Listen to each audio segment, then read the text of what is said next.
குருவே சரணம், குருவே துணை, என்றென்றும் எப்பொழுதும் குருவின் துணையுடன் எல்லோரும் நலம் பெற வாழ வேண்டும்.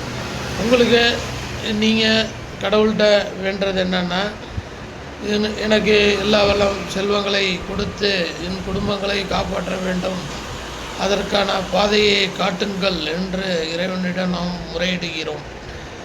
இப்போ இறைவன் நமக்கு வழி நிறையா நமக்கு தெரிஞ்ச மாதிரி தான் வச்சுருப்பார். அதை கண்டுபிடிக்க முடியாமல் நம்ம திணறுவோம். பொதுவாக பார்த்திங்கன்னா எதுலேயுமே ஒரு தைரியம் வேணும், விடாமுயற்சி வேணும், நம்பிக்கை வேணும், எதிர்பார்ப்பு இருக்கக்கூடாது. அந்த மாதிரி நீங்கள் ஒரு தொழிலையோ எதோ தேர்ந்தெடுக்கும் முன் உங்களுக்கு உங்கள் அருகிலுள்ள மக்களை நன்றாக உற்று கவனியுங்கள். அப்போது யார் உங்களை பற்றி குறை அதிகம் சொல்லுவாங்களோ அவங்கள்ட்ட நிறைய நேரம் பேசுங்க. பேசும்போது உங்களுடைய மைனஸு கண்டிப்பாக தெரிஞ்சிடும்.